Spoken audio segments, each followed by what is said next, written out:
Hello everybody and welcome to another episode of Box Office Talk. This is the show where I break down what happened at the box office, see if my predictions for the top 5 are correct, then make predictions for next week's top 5. So let's get right on into it. Last week I predicted that number 1 would be Lyle Crocodile, number 2 would be Amsterdam, number 3 would be Smile, number 4 would be Don't Worry Darling, and number 5 would be The Woman King. And womp womp, folks.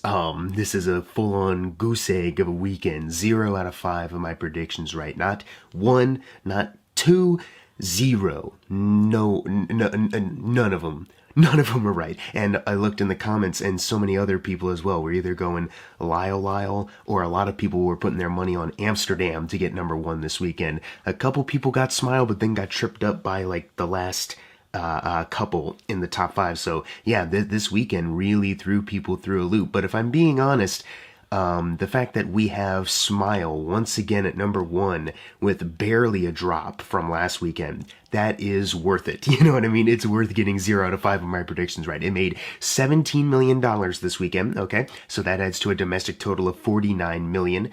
Worldwide, it is now sitting at $89 million. So, obviously, this is doubled, tripled, quadrupled its $17 million production budget. It is doing fantastic financially right now. But let's talk about some of the other statistics that I kind of brought up from last weekend. Let's start with the domestic numbers first. For Paramount Players, it outgrossed Playing with Fire, the John Cena firefighter movie, by $5 million, and it needs $5 million more to outgross What Men Want, and then $11 million more to outgross Dora and the Lost City, and once it does that, it becomes the highest grossing Paramount Players film domestically. So basically, what has happened is Smile is now the highest grossing movie for Paramount Players, because obviously it's going to get this money. Like, that is absurd, you know what I mean? That's crazy. And then worldwide, when it comes to the same production company, it needs $31 million more to outgross Dora, and then it's the highest grossing one. It doesn't even need to get past What Men Want. Like, it's already so close to being there. That is outstanding for this movie. Like, already 2 weeks in, and it is now becoming the highest grossing film for this production company. This joint association with Paramount Players, you know, whatever the relationship is, that's pretty outstanding, you know, that's pretty great, and, you know, it couldn't be happening to a better film, you know.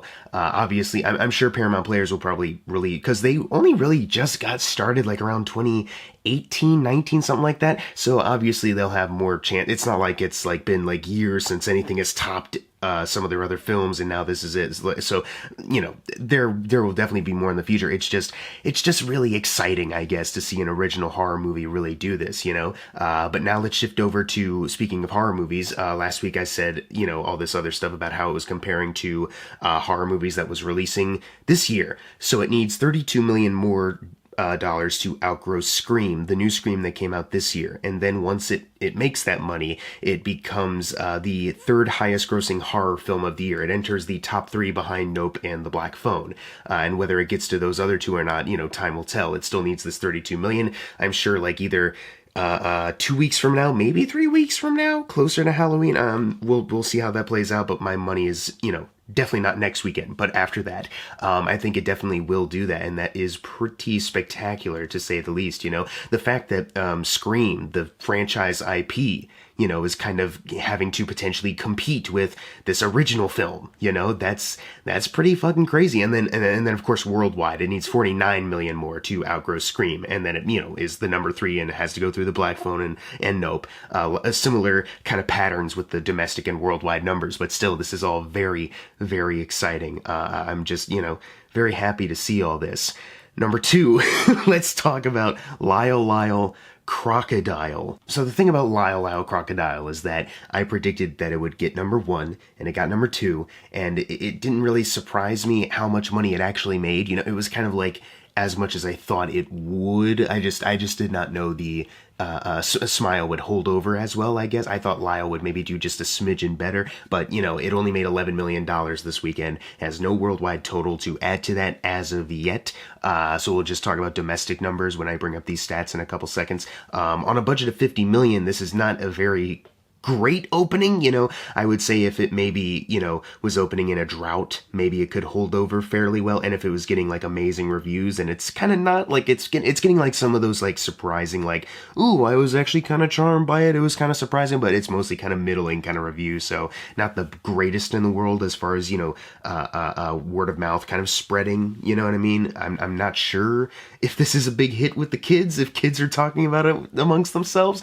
So until it gets some worldwide numbers to potentially boost what they have, 11 million compared to a $50 million budget, when you need 100 million at that point to be considered an initial success, not a great start. And then you consider the people behind this movie, the two directors. They're a duo. They've directed all the same movies. This is an opening weekend that is 3 million higher than their movie The Switch, with Jason Bateman, Jennifer Aniston.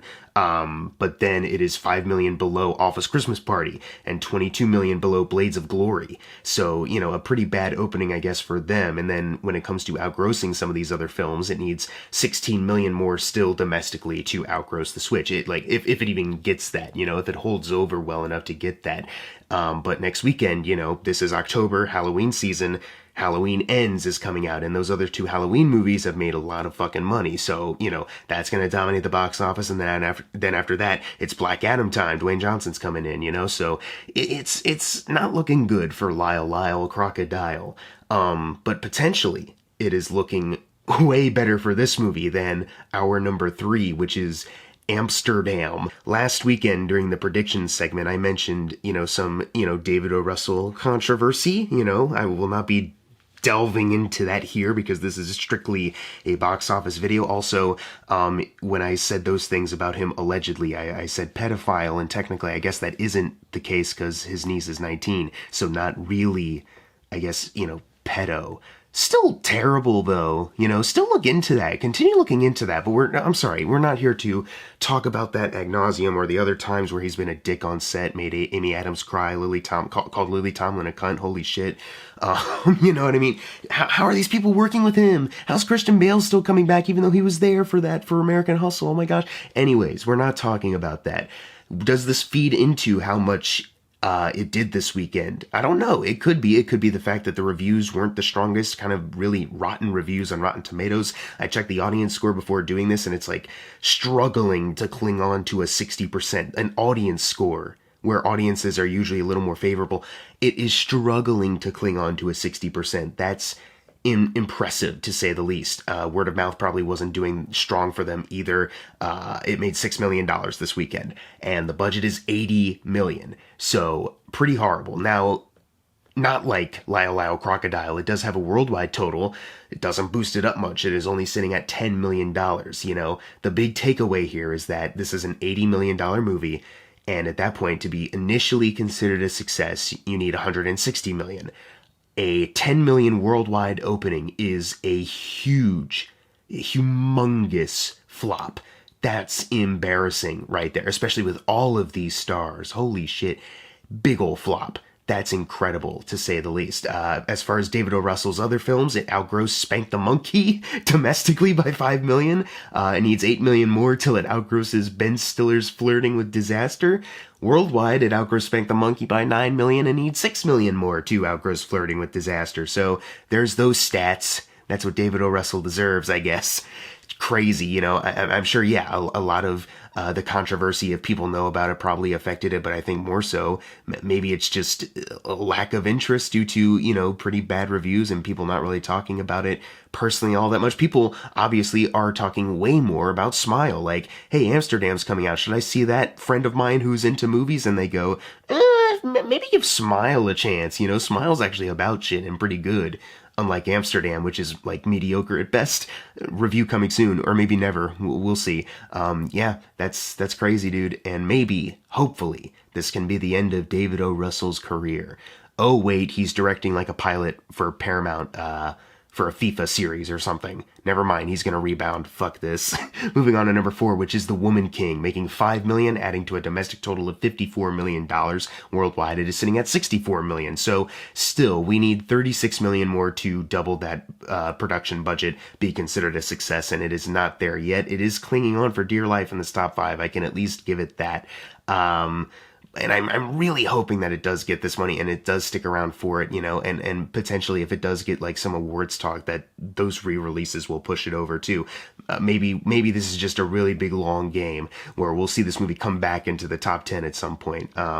But it's kind of disappointing because this movie kind of came out and it was like, yes, here it is. It's doing pretty okay. Let's see how this goes. And now we're kind of like, ooh, it's not really where it should be, where we were thinking it was going to end up. But oh well, I guess that's the film business for you. People are too busy seeing Smile, which I cannot. I guess I can't fault them for that. I can fault people for choosing to see Amsterdam instead of The Woman King, I guess. Number 5, we have Don't Worry Darling, making $3 million, adding to a domestic total of $38 million. Worldwide, it is sitting at $69 million now. So $1 million away until they double that $35 million production budget, fucking finally. As far as them tripling it, getting to $105 million, that's the tripling point for this budget. I don't think so, unless the other places that it has left to open is like a super smash hit.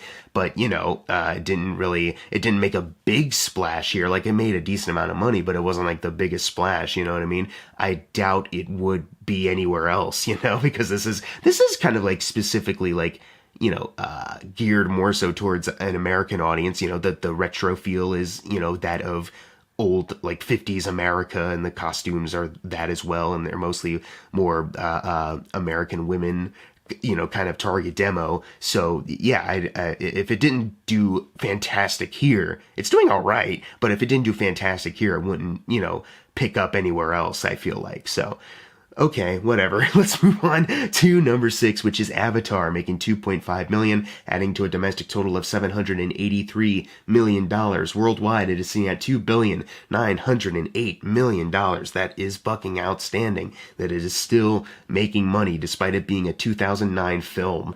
It's crazy that a movie from 2009 technically is in a much better spot than Amsterdam or Lyle Crocodile. I have nothing else to add to Avatar. Let's move on to number 7, which is Barbarian. Maybe not the biggest hit like Smile. Smile is exploding in popularity. Obviously, it has already outgrossed the entirety of Barbarian's domestic and worldwide run, but this movie is also collecting a good chunk of change. The fact that it is cheaper than Smile by $13 million. But it made $2.18 million this weekend, adding to a domestic total of $36 million. Worldwide, it is at $38 million. So it is $2 million away from getting to 10 times its $4 million budget. That's pretty fucking good, all things considered, and maybe in these next couple weeks when Halloween Ends comes out, and even though that'll be dominating, people will still be like, well, it is the middle of spooky season, I should be seeing more horror in theaters. Maybe Smile and Barbarian will be doing even more business than Amsterdam and Lyle Crocodile. Oh my god. Imagine releasing those movies like in October, that's the crazy part. Anyways, moving on. Number 8, Bros, making $2.15 million, adding to a domestic total of $8 million. It is still nowhere near even crossing over the initial production budget of $22 million. As far as Nicholas Stoller's filmography, it needs $20 million more to outgross the 5-year engagement, his lowest grossing film as of right now. Not counting this movie, obviously, which is probably just gonna die out soon. I guess that's the crazy part too. I mentioned Lyle and Amsterdam, but those movies have kind of made a little bit more, or I guess Amsterdam's the bigger flop, but it, will probably gross a little more overall. And, it sucks because Bros was a very good movie and I wish it was doing more. But, obviously there is a part of it where homophobia, sure, there are people out there who are homophobic and don't want to see this kind of movie. But on the other hand, you also have people who, have been so, comfortable with just watching rom-coms, comedies on streaming. They see one promoted in the theater and they're like, maybe too big of a gamble, maybe it's not that funny, I'll just wait till it's free. People have been so used to that now. The pandemic didn't help, but this has been coming for quite a while now, unless it's a comedy that has like a kind of gimmick to it. It's Sandra Bullock and Channing Tatum going on a little adventure, for some reason that's the rom-com that made like a ton of money. That was kind of crazy when it came out and actually did like a little better than everyone was anticipating. Bros doesn't really have that, I guess. So it's like, I'm not trying to like dogpile onto like the, the Twitter takes right off the bat when, Billy Eichner was, just decrying homophobia for the movie's failure, and that's it. And that's a part of it. He's not wrong, but I think, this was kind of like, I saw this coming. I am bummed that it's flopping as much as it is, but even I was like, yeah, it's probably not going to do great. We just saw how Easter Sunday, that's the example I keep going to, but that is literally like the most recent, not the same movies, but the same genre, comedies, and Bros is a rom-com as opposed to Easter Sunday, but still comedies with comedians who, have a fan base, have an audience, but they're not like the most mainstream either. Also, like, Billy Eichner, there are some people who probably don't know what Billy on the Street is, despite the fact that it does have a following, There are some people that, know Timon is voiced by someone in the Lion King remake. Maybe they don't know who Billy Eichner is. They just know it's not Nathan Lane, So, this is all very obvious. There's many reasons why it did not do well. Moving on to number 9, though, Terrifier 2 sneaking in here. Now, this is kind of crazy. It made $825,000 this weekend, but that adds to a domestic total of $1.2 million. And for an indie horror film like this, that is fantastic. This is a movie that didn't need to get into the top 5. It didn't even need to get to the number 1 spot. That'd be great. That'd be amazing. But the budget is $250,000. So look at that budget. Look at how much it's made right now. And 250, then 500,000, 750,000, then you get to $1 million. I think they are like at like $1,250,000. They have already like double, triple, quadrupled this budget. This is such a big success. This is why, there is a benefit to like pulling back and like trying to make something and not shoveling money into some of the things that maybe don't matter as much. I saw Terrifier 2 and I was in a crowd of people who were like gasping and laughing and loving every second of it. That's a movie that didn't need a big star. It just needed the guy from the first movie back in the clown makeup doing horrific, gory shit, and they didn't need the biggest budget in the world to pull that off, obviously. And now they are reaping the rewards. I can't wait for Terrifier 3 if that happens. And closing out the video, number 10, can't believe it. It's still here. Top Gun Maverick. It made $800,000, adding to a domestic total of $714 million. That is now $69 million until Avatar's number 4 spot. Worldwide, it is sitting at $1,479 million, which is $35 million away from Furious 7's number 10. Jesus Christ. I did the wrap-up last week for this movie. I thought it was gone, but it bounced up over Bullet Train, and it is still fucking here. Incredible. Now it's time for the fun part, the predictions for next week's top 5. Number 1, very obvious, I'm going with Halloween Ends.